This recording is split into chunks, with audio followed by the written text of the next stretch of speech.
It's a national movement of patriotic warriors that are reclaiming our culture for truth, family, freedom, and the Constitution. They're remarkable women that we call moms. Welcome to Freedom Alive. In 2004, Kimberly Fletcher founded Moms for America in a living room with 26 women. Today, it's a national network of more than 500,000 moms engaged in the public square, from Supreme Court nominations to school board elections. I'm thankful to again be joined by co-host Matt Staver from Liberty Counsel. And Matt, you know, so many courageous moms like Kimberly are literally creating a sea change in the culture. And we're so honored to have her with us today to tell us more about how these mothers are making a difference and how more moms can be empowered to get involved. Well, now more than ever, Steve, moms are very critical to America and certainly to the future of America, particularly with regards to our children. And I think one of the things that happened during COVID is moms and people across the country were able to take a peek into what was happening in their child's education, particularly in the public education. And there has been a groundswell since COVID of moms getting involved. Of course, Moms for America started in 2004, but there has been an upsurge of mothers getting involved and taking control and ownership over the direction and care of their children. The children are not the agents of the state. They are under the parents' control and guidance and direction and nurturing, and moms are taking a major leadership role, not only in their children, but in the other areas that affect us in our culture. I agree. We cannot wait to bring this inspiring story of great, great impact to you. But our Freedom Alert is next. Legislators protect children from radical LGBTQ ideology. I'm Matt Staver, co-host of Freedom Alive. The gender ideology assault is rampant on America's children, but state legislators are pushing back.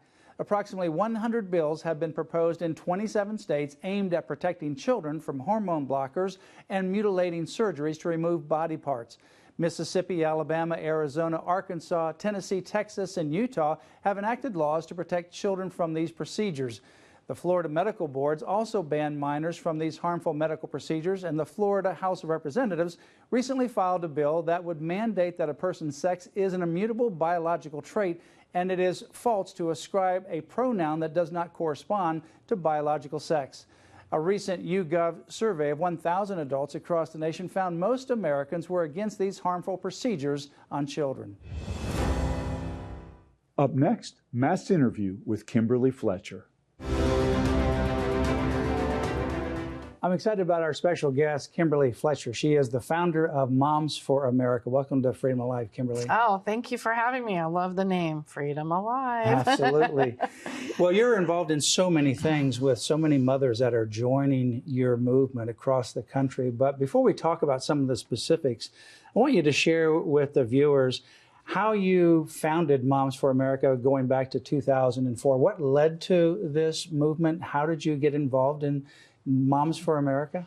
Well, it was a series of events and that were totally ordained by God. That's the only way I can explain it. He was leading me in a certain direction, and it started in 2001. When I grew up with, my family, my mom, I was always family-oriented, patriotic. We did the 4th of July parades and all that kind of stuff. But I didn't realize what it really meant to preserve freedom or to have freedom until 9/11. And my husband was stationed at the Pentagon, and through a series of literal miracles, he came home safe that day. And I remember when he walked in the door late that evening, I just dropped to my knees and thanked God. And the thought just came to me, how did we get here?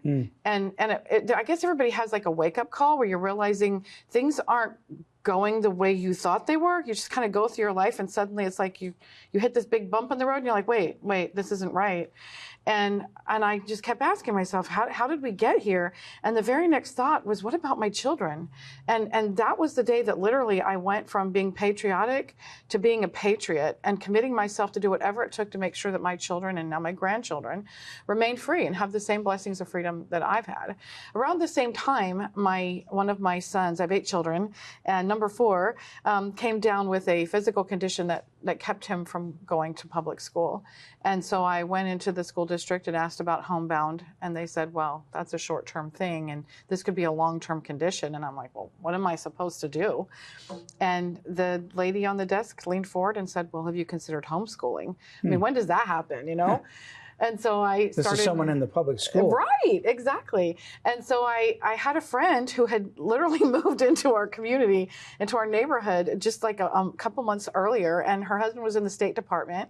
They've been traveling all over the world. And so they were homeschooling their children. And she kept talking to me about homeschooling. And I'm like, yeah, that's not me. I'm not experienced. I don't know what to do. And so when this happened, I called her and she said, I said, I need help. And she said, come over to my house after church and I'll help you. So I got there at 3 o'clock and I left at 10 o'clock that night. And I had a bag of books, a schedule for the next 2 weeks, the letter for the school district. And I never looked back. And a few months later, I brought all my kids home. I was just You're homeschooling all 8 of your kids now. Because I mean, what I was learning, I was like, wait a second. So you're learning things that you never knew before. No, the story of our founders, the story of America, the Declaration of Independence, things that I should have learned in school, but I didn't. And I was just on fire. It's not just that thing, right? It's actually the Declaration of Independence that we are endowed by our Creator with certain unalienable rights, among which are life, liberty, and the pursuit of happiness. And I was talking about that one day when and this is the reason why I brought them all home, is because one day my daughter, who was 15 at the time, she came in and she was listening to me talking to Zachary about, the Declaration of Independence and the Constitution and how, it created this equality across something that the world had never seen before. And my daughter's sitting there listening for a few minutes and she said, well, actually, that was created for white landowning, sexist, racist, homophobic, so your daughter says white this to men. you. Yes. While you're teaching them about the Declaration. Yes. And she got that from where? School. Yeah. Then I asked her, I said, where did you get this from? And she goes, well, that's what my teacher taught me. And I was like, wow. And I said, have a seat. And so we talked.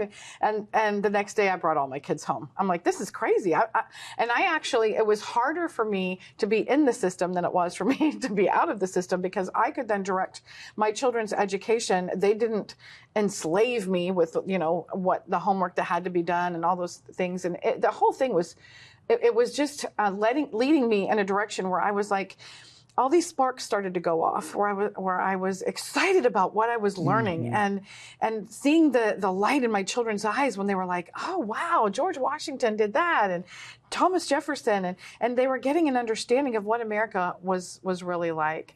And then fast forward 3 years, and we're in Ohio, and that is the ground zero of the 2004 election. And my house sat in the middle of the deciding community for the whole entire state. It was crazy. And I didn't understand politics or how any of that works. But because of the experiences that I had in Virginia when we lived there, I got involved in grassroots, and I realized, how you get out the vote. And so I got involved in the election during 2004. And as I was going and knocking on women's doors and talking to them, they kept saying, you know what, don't bother. I'm not voting in this election. And I'm like, why? And they said, well, we just feel like this election is just really important and we don't want to make the wrong choice. I'm like, oh, let me help you make the Wow. So it was me seeing how these moms were so busy with their homes and their families and their jobs, and they were allocating the whole entire electoral process to somebody else. Yeah. Because they were so focused on what they needed to do with their families, and were concerned about the issues of the country, right? But not informed about how and why they should get involved. Yeah, and that experience helped me realize that moms needed something. And then God started to really put on my heart, you need to start a national organization. It's about families and it's about freedom. That's all I got. And I'm like, I'm just a mom. Okay, I got diapers, I got, dishes and dinner, and no. And I remember during that time, I was getting flooded with emails from all these different organizations saying, stop this, fight this, do this. And I'm just like, delete, because I got to make dinner, When you're fighting for something, then you're engaged, and you're not just fighting against something and moving on. You're engaged. And my fight was for my children and for freedom. And so as I'm sitting there and thinking about how I couldn't stop thinking about this. It like became a whole part of my being, where every day, every waking minute of the day, it was like, you're going to start a national organization. I'm like, yeah, no, I'm not. And my mom came over one day, and I told her about it, and I said, I just feel like I'm supposed to start this national organization, and I don't know what to call it. Mm-hmm. I mean, that was my whole statement. My mom didn't laugh at me, and she's like, well, why don't you call it what you know? And I'm like, what do I know? I'm just a mom. And she's like, why don't you call it that? Wow. Yeah. And now you have a network of about 500,000 or so? It's well over that, but we stick with that number. Yeah, wow. Well, and what makes us unique is we don't have chapters. I recognized during the Tea Party time that when you start to create chapters, it's a lot of oversight, it's a lot of work, and they kind of push back when you say, okay, this is what we're going to do. Mm-hmm. And they're like, you know what, I'm going to do my own thing. Mm-hmm. So what we have is Moms for America groups. They're their own autonomous group. They can wear a Moms for America brand, or they can just wear their own name. Anywhere where there's, 3 or more moms gathered together, that's a mom's group. And it can be a Moms for America group, or you can be, moms for your county or moms for your city. And as we've been going into the school districts, when one part of the training, we do a Mama Bear training. And a part of that training is helping moms understand what exactly it is that we are facing. Because most of the people in this country do not realize that where we're at right now is very dangerous. Talk about what we are facing. What is the main focus of Moms for America, and what's happening? What do you see taking place in our country? Well, I think a lot of people are seeing, because of 2020, just exactly what is happening. And for 16 years, everybody looked at me, especially moms, like a helicopter parent with a tinfoil hat. Mm-hmm. Oh, that's not happening. Mm-hmm. 2020 was like God shining a big beacon light on it. 2020, the whole COVID issue is really, I think, a turning point and a wake-up call for so many people. Yeah. And they're still waking up. And they're still waking up, yeah. And I think you'll still see people waking up even more so as they begin to unpack or find out actually what happened and some of the lies and the propaganda that has been happening, and how COVID has been used for a broader global scale to take away our freedom. Well, one of the things that moms realized when they were looking, when I was growing up, my mom always told me, anytime someone tells you don't tell your mom, that's the first thing you do. Mm-hmm. So all these moms are sitting there in their own living room, in their own home, and the teacher is telling their kids, don't tell your mom. Yeah. So she's like, excuse me, what am I not supposed to see? And that helped them realize, no, what we've been saying really is happening. True, yeah. Who would believe that they would do something, that they would be so, downright evil, and to push these things on our children. So we have moms that are coming to us and telling us, stories that would just shock you. Yeah, and I think that's what happened during COVID, where you mentioned, the people were going online and the public schools were doing the online education, trying to anyway, and then parents got the chance to see, oh my goodness, that's actually taking place in my child's classroom. Right. I think you've seen an explosion of people taking their kids out of the public schools and doing homeschooling and other kinds of alternative education. It's huge. The movement is huge. And I was in, my husband and I did an anniversary trip in New York, and I've been telling this story about the capture of Fort Ticonderoga for 20 years. I just love that story. And so I'm like, you know what? We're in New Hampshire. We're not that far away. Let's go over there. So we went over, and it happened to be homeschool days. And so all of these parents were walking around talking about when they started homeschooling. And one of these moms was like, well, when did you start homeschooling? And the other mom said, well, COVID, of course. And she's like, so why did you decide to keep doing it? She said, because I realized we can totally do this and it's more fun. Yeah. so there's, when they were forced into it, then they're like, actually, this is kind of cool. And so, and now the CDC has recommended that children 5 and up get the COVID shot. And so now that they put it on the schedule. Now you're going to start seeing that in the public schools. Like when they go back to school. That's right. they're going to have a lot of pressure. That's right. In these public schools, and even in some private schools, unfortunately, that follow the they are CDC private and charter schools. It's not just public schools, and what we're an organization of solutions, and those are the things that I get really excited about when we go out and we reach moms and we talk to them about what it is that we do. So yes, they can start Moms for America groups. They can join our network, but we have something called the Cottage Meeting Project, and it's like Tupperware for Liberty, and we're literally giving moms a liberal arts education in 12 and 16 weeks. And they can do it online. They can do it in their own home. And if all they do is meet once a month, by the end of a year, they have more knowledge and understanding of the Constitution and principles of liberty than the majority of judges, elected officials, and attorneys in this country. So now they can have the cottage meetings, and you have that in person as well as they can do it online? Yeah, so we do them online. We do the original 12, and then we do 16. And the 16 is Healing of America, and it's all about the Constitution. And the first 12 is just like an introduction in liberty. And it's just amazing. They get so excited. And because they're going through these, I mean, moms don't wake up in the morning and say, I'm going to be an activist today. Mm-hmm. They're either fighting for something or against something. So when they go through the cottage meeting, it's like empowering, and we're giving them something to fight for. So when they need to fight against, they're more effective in the fight. And this is a long-term fight. This isn't just, showing up and going back. This is, okay, we're going to be incremental and making sure. And sometimes we have to get grass fires, and sometimes we have to put them out. But this is a long, steady fight.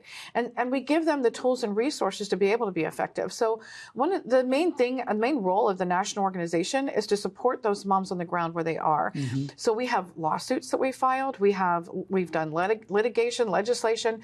So right now we have a bill that we're calling it the FCC Standard Bill, and we have introduced it in several states, and it's being picked up. And the concept is pretty simple. It's the FCC standard. If you can't show it on TV and you can't air it on the radio, you can't have it in the classroom. And that covers the curriculum that's copywritten and the books and everything else. So even though it's the FCC Standard Bill, it's not specifically about what you air on radio or TV, but it's what you teach or bring into the classroom. That's exactly So it. if you can't, because of its being indecent, because of its content, can't put that on the radio or television, then you can't bring that and teach that into the classroom. Right.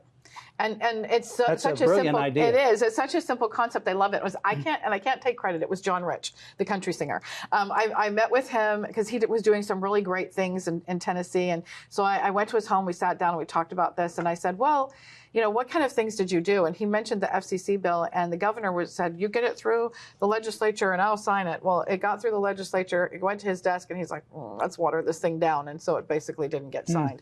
And I'm like, well, you know what? Texas is only in legislation every other year. This is legislative year. Let me take it to Texas. So they're picking it up. So Texas is doing it. And we have so any state can do that. Yeah. So if someone wants to get involved in for example, get involved in the FCC Standard Bill, they can go to momsforamerica.us. Absolutely. And get in contact with not only starting a cottage meeting, a Moms for America group meeting, but also help in maybe taking some of this legislation and passing it in their own states. And one of the things that we're doing right now, which I'm so excited about, is we are actively seeking out, recruiting, and training moms and grandmas to be school district ambassadors in every one of the 13,452 school districts in the country. No, I know that you had some big success over in Sarasota, Florida. We did. You're national, but Sarasota, Florida, I'm very familiar with that place because Sarasota had a very liberal school board, and we actually worked with a coach there who they were wanting him to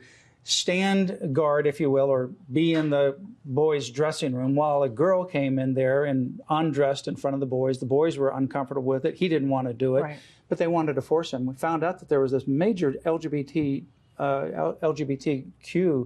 agenda that was in the school board, but you had some amazing transformation in that school board. We did, and this is one of the reasons why we're so excited about the school district ambassadors, because they will counter that kind of information and support those moms there. But we already have a very strong moms group in Sarasota County, and they were not happy with what was going on in the school district and the medical board, because the medical board, puts out these memorandums of what you need to do when you need to take a shot, what you merit masking and everything. And they were concerned about all those things.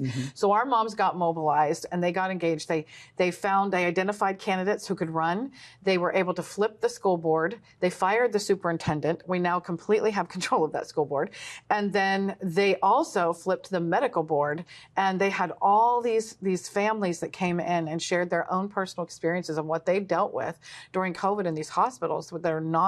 The administrators are mandating that doctors treat people in a way that is not good for the patient. Yeah, and I recently saw some doctors get together over there at a meeting, and perhaps you were part of that, where they were talking about the protocol that these hospitals were engaging in that was not helping patients, like with remdesivir and not allowing ivermectin. And you can't, and keeping you separate from families. Right. I mean, there was one woman that I met. That's the most, I think, unbelievable thing that happened during COVID. It is. When you have elderly people who are behind glass and you can't see them, and I mean, you're touching them through the glass. The people were dying in nursing homes just because they were lonely. Right. And I had a mom actually here in Florida as well. And I know people keep saying, "Oh, Florida's great because the governor." Yeah, the governor's great, but these districts, these counties, not so much. Right. And we have to. It's like a deep state, if you will. It is. And it begins at the school board. It does. So, it's not that you just have to travel to your state capital, which is good as well, or the United States capital, which is certainly good, but right in your local area. Well, that's where it all changes, is in the local area. And that changes future generations. It does. And this one mom who came and talked to me about her husband who was dying, literally dying in the hospital. And she's on the other side of the glass watching them roll people out on gurneys because they just passed away. And she's like, I can't take it anymore. So she convinced one of the security guards to smuggle in ivermectin and saved his life. Within 3 days, he was out of the hospital perfectly fine. She's now one of those moms who's fighting the battles on the line. So when you see the oppression, the tyranny coming your way, you're like, no, this is not going to happen. What do I do? And we teach these moms how to be effective where they are. Well, to the audience here, what would you want to encourage them to do? And as they look out, they're a mom in your situation. Talk to the moms that where they are currently where you used to be. Yeah, well, and that's the beauty of this, because I was there. And I will tell you that the 3 most powerful words in the English language are just a mom. and maybe that wasn't a thing before, but now the whole world is starting to realize. I mean, when I walk through CPAC or in events, they're like, oh my gosh, they see Moms for America, and they're like, oh, I'm running for this, or oh, I love what you're doing, So they're realizing that moms have the power to change the world. And when Matthew Vassar started Vassar Women's College, he said he did so because he knew that the mothers of a country molded its citizens, determine its institutions, and shape its destiny. And Alex de Tocqueville, when he came to America to look for the greatness of America, he realized that largely it was the greatness of its women. And he said, righteous women in their circle of influence, beginning in the home, can turn the world around. And that's what we do. I mean, we're on a culture-changing mission at Moms for America, and we're ready to turn the world around.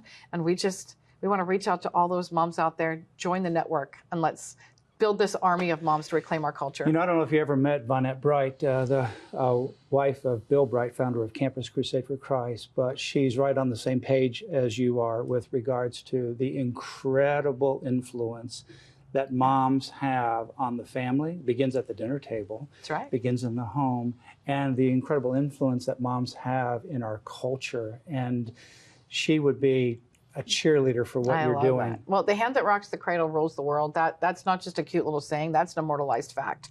She would recognize that. I recognize that. And one of the reasons why moms, resonate with what we say is because we validate. First thing we do is validate what they already feel in their hearts to be true. That the most important work they'll ever do and the greatest act of patriotism they can ever perform for their country is right in the walls of their own home as they raise the next generation. So what about young women who are not married yet? They don't have children. Can they still be part of Moms for America? Absolutely. My daughter is one of them.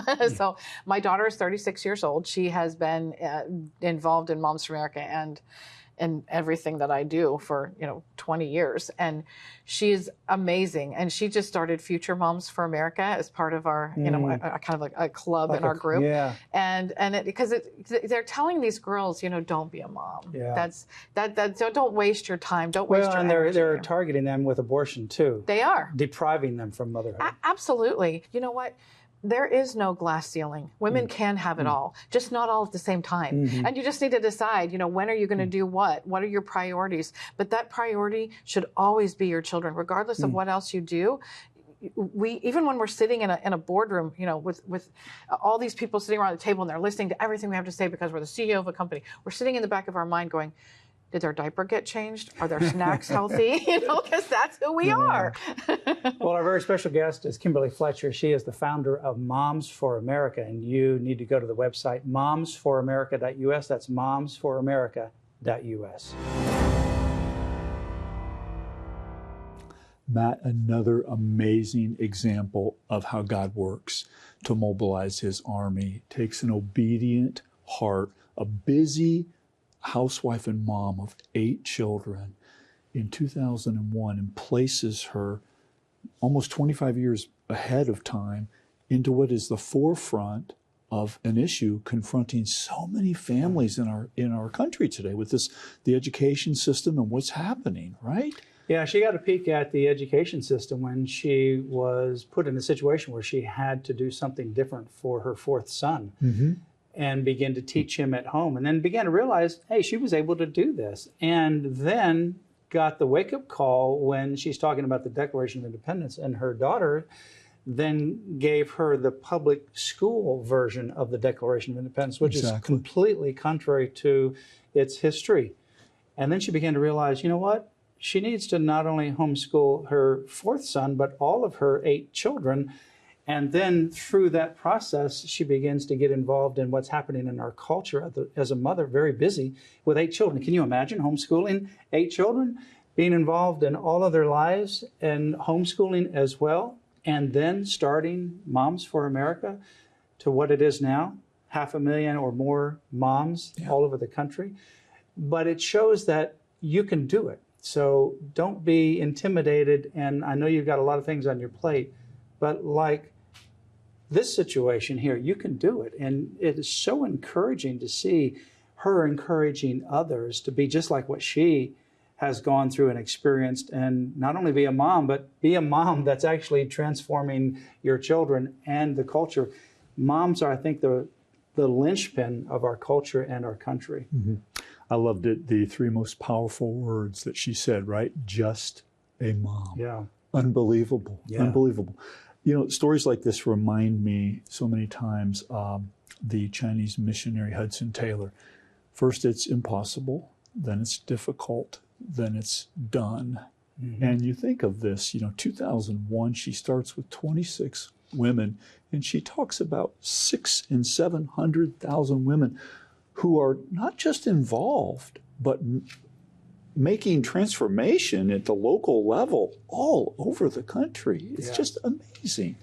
Yeah, changing the composition of school boards, and you have an amazing impact when you do that. And in fact, this liberal school board that she was talking about in Sarasota, Florida, is now completely changed because moms got involved and said, you know what, they're taking back the education of their children and the other children in their community, and they're not just going to sit on the sidelines anymore.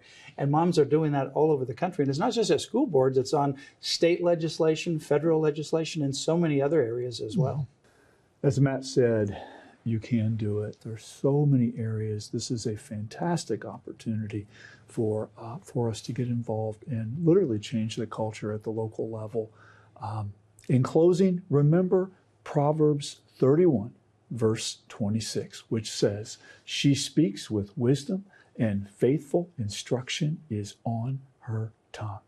Our freedom is a gift from our Creator. We must never forget that and always protect it. So join us here next time where you'll hear victories as well as ways you can stand up for your priceless freedom. Join us again for Freedom Alive.